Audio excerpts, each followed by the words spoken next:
It's Lori. Hey, it's February, and in the spirit of Valentine's Day, let's continue with the relationship talks, okay? So, have you met that person that you think, yes, that's my twin flame? Have you? Have you met him or her and you're thinking this is great? I hope it is for your sake. I really hope, but sometimes we can be tricked into believing that it's something that it's not. And there are a few ways that you can tell. Now, when you first meet someone, you can be duped, as we all know, because different endorphins are released and we're in this in love stage and everything seems right and everything seems good. But you know what? If we're aware, we still do see those little nuances that we might later learn to hate, right? But everything's okay when you're first dating. And I think when you get to a certain age, you become aware of that. You know what you're willing to deal with, what you're not willing to deal with. You know what you want, what you don't want. And I think we're much more likely to be open and not just settle. At least I hope so. If you're at it doesn't even matter how old you are in your spiritual growth. If you are truly raising your vibration and working on your spirit person, then you won't be as apt to settle for something that you don't like. But what if you feel as if you're in a spiritual relationship that you're supposed to be there, but something doesn't feel right? What if something doesn't feel right? Well, a couple different things can happen. Maybe you thought you met your twin flame. We'll start with that one. You thought you met your twin flame, but as time goes on, that person is abusive. That's not your twin flame. No matter how much of a pull you feel to that person, it's a counterfeit.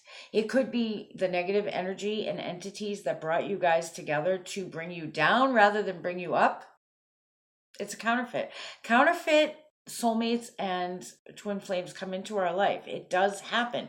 Don't feel like you're a fool. Okay, so if that person is abusive, if you find yourself to be not less than you could be, if you feel like the negative parts of you are surfacing and are growing versus the positive, that's not your twin flame. It's not who you're supposed to be with.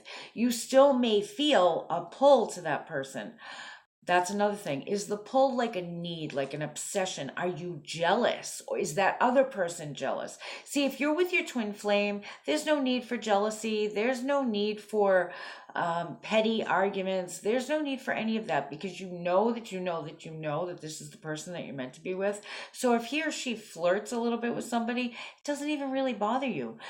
And they won't do it in a disrespectful way. You just know you're together, you know you're supposed to be together, so all of that stuff goes out the window. The two of you are better people for being together, and as I stated before, the two of you together can move mountains. So all that little petty stuff doesn't exist. It doesn't. You, even if you're normally like a jealous person, you won't be with your twin flame because you know that that person's with you and you're with that person. Again, the abusiveness. If you feel a neediness, an obsession, if you feel like you just can't live without this person, if this person walks away, you're just going to die. That's not your twin flame. And you know what? You won't. You won't. Because it happens all the time. People die, people break up. You're going to be okay. It might feel like you're going to die, but you're going to be okay. We all know that first heartache, right? Everybody's first heartache is the worst. Not that the others that come later, they might even be deeper, but that first one is the worst. So if there's someone in your life and you're feeling like that obsession, like you got to know what's going on, if you can't trust that person, if you find yourself wanting to go through their phone or their computer or wanting to follow them around or whatever, if you second guess what they say to you, it's not your twin flame. It could be a soulmate that came into your life temporarily to show you these things about yourself, these flaws, but it's certainly not your twin flame. It's not the person that you're supposed to be with. So if this is the kind of stuff that's going on, you know what? Sit back, take a deep breath. First look at yourself. Raise your vibration, do an energy bath, cleanse out all those wounds. Find out where you're really at. What is it about this person? Do I really love this person, or do I feel like it's an ego thing because my pride gets in the way and I don't want them to walk out on me? Or Is it a sick thing? I mean, do they bring up the worst in me and now I just can't seem to let it go? Then you really need help. You need to cut those ties. You need to rip out those hooks and cut those cords and be done with it.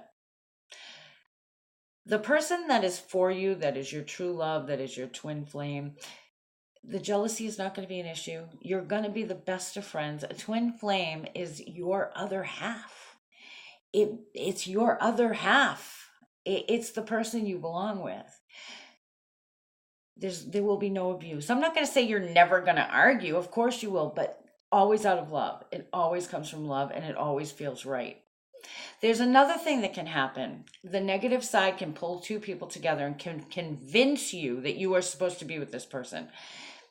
I remember one time thank God I've grown past this, but I really felt that way, that I was supposed to be with this person. The way that it all happened, it was all synchronicity. It was like synchronized. I was like, it has to be. I prayed about it and I thought for sure that I was meant to be with him. I think I misheard the answer, because I do think that I was supposed to connect with him. I think that we were supposed to connect and I was supposed to bring him out of a works-based spiritual, I don't want to call it a religion, well, a works-based spiritual religion, into the truth, and knowing that you can't work your way into heaven. You can't work your way into the graces of God, that God is graceful. I think I was supposed to show him that, but I misread it and I took it a step further, maybe because I was lonely, maybe. But the negative side definitely got in there, because honestly, I didn't even like him as a person. I was not attracted to him physically. There was no attraction at all on my side. I couldn't talk to him intellectually. We were at different levels. Spiritually, we were definitely at different levels, but I do feel like I was supposed to connect with him there.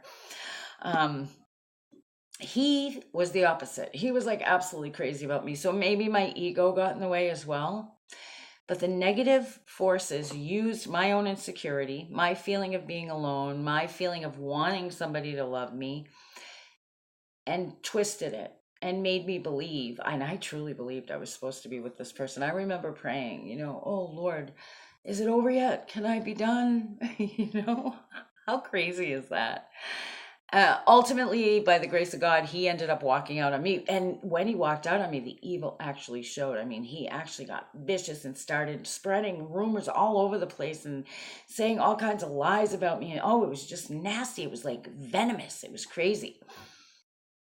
It was absolutely crazy. I don't even want to talk about it, but that is not a twin flame. That is not, it could be a soulmate to try to show me just how, where I thought that I was all good, I wasn't. Because I was obviously fooled by the negative. We can be fooled. If you are fooled, please don't put yourself down. It happens. Like I said, the negative will take your own soul wounds and use them against you. So that's why we always must be focused first on God, on raising our vibration, on cleansing our soul wounds, and on being the best us that we can be before we connect with another person. If you meet your twin flame, even if you're not, and chances are you're not, none of us are absolutely where we're supposed to be spiritually, or we wouldn't be here. But even if you're really struggling with that, your twin flame's going to come in and things are going to move forward. You are going to be the best you that you can be. You are not going to feel trapped. You are not going to feel held down. You're not going to question. If you meet someone and you're just crazy about him or her, and you find yourself calling people and saying, well, what do you think? Is that the one? And asking all kinds of different questions and calling like psychics or spiritual advisors, or asking your life coach. If you feel the need to do that, that's not your twin flame, because your twin flame, you're just going to know it. All right, I just wanted to be real quick. I went further than I even wanted to, longer. I apologize for the time, but I hope this helps some people. If you need a private session, I'm available for private session. I'm available for email session. We can talk this way. We can talk one-on-one. We could do a phone session. I have February discount going on for Valentine's Day. So you can message me at ANSWERS, the number 4, YOU 16 at gmail.com and, ask me a question or try to hook up an appointment. I also do groups. I teach. So anything you need, or even if you're just feeling a little funky, it's a really weird time right now.